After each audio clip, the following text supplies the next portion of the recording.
तो ये मनसा सेवा जो है वो आगे चल के बहुत तीखा काम करेगी।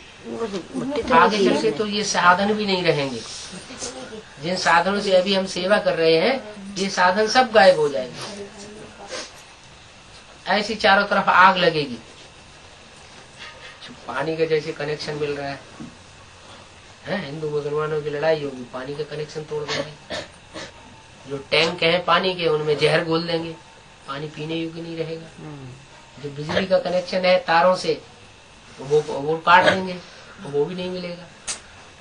जो बड़े बड़े कारखाने चल रहे हैं जिनसे ये बिजली बन करके आती है वो उनमें गड़बड़ी पैदा कर देंगे, वो भी नहीं रहेगा। और जो टेलीफोन है अभी तो चलो वायर नहीं रहा, वायरलेस हो गया है। तो इस वायरलेस को भी चलाने के लिए वो बनाते हैं ये टावर है, उन टावरों में गड़बड़ी पैदा कर देंगे। तो ये जो मोबाइल वो भी नहीं काम करेगा। तो कोई भी साधन जब नहीं काम करेगा तो उस समय हमारी जो मनसा की पावर है वो पावरफुल बन जाएगी, वो काम करेगी। यहाँ बैठे बैठे हम संकल्प करेंगे और जिस आत्मा के प्रति संकल्प करेंगे उसको टच हो जाएगा।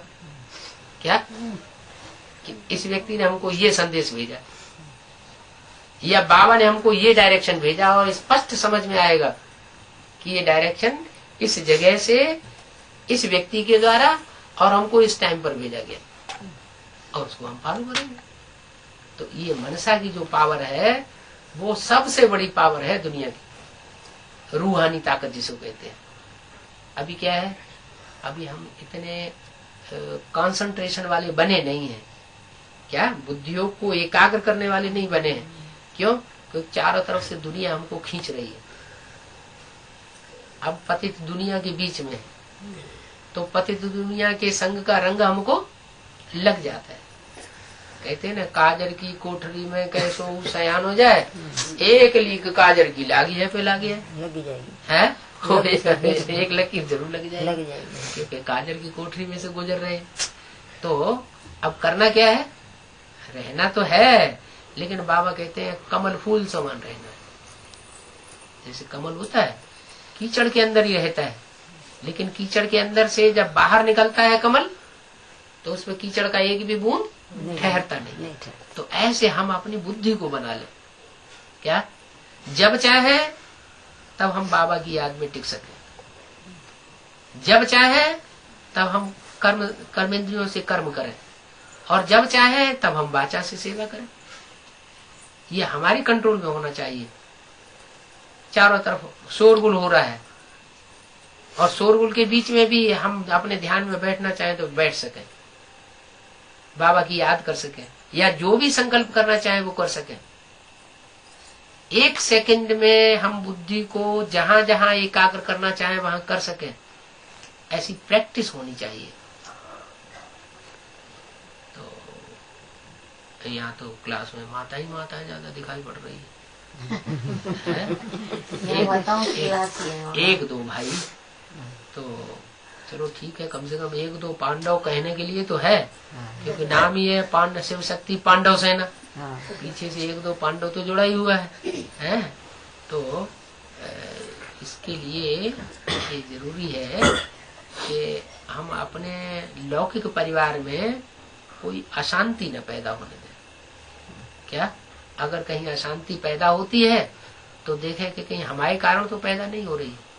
हम तो ज्यादा बोल बोल नहीं कर रहे हैं घर में जाकर के, हमारे बोल बोल करने से अगर अशांति पैदा हो रही है तो हमने ज्ञान को सही रीत से धारण नहीं किया। कहाँ वाचा से काम लेना है, कहाँ नहीं काम लेना है, वो हमें वातावरण की परख होनी चाहिए, व्यक्ति की परख होनी चाहिए, समय की परख होनी चाहिए।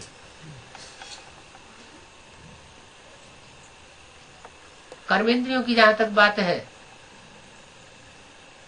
वो तो कन्याओं माताओं में कोमलता होती है, शरीर जो है वो कमजोर होता है।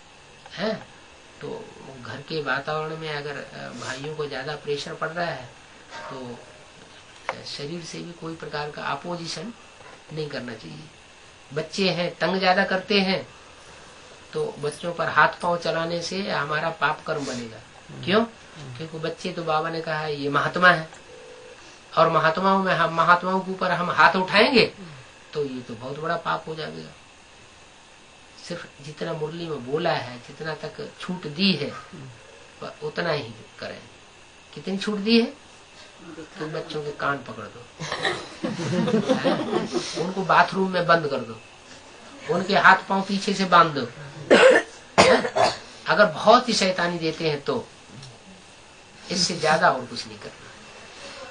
तो ऐसे ऐसे जो टोटके बाबा ने बताए हुए हैं, उन टोटकों से चलाते हुए अपने जीवन को ब्राह्मणत्व में पक्का करके बनाना है, जिससे हम धारणावान भी बने और दूसरों को भी धारणा सिखा सके। तो धारण करने वाली बात जो है ना ज्ञान को,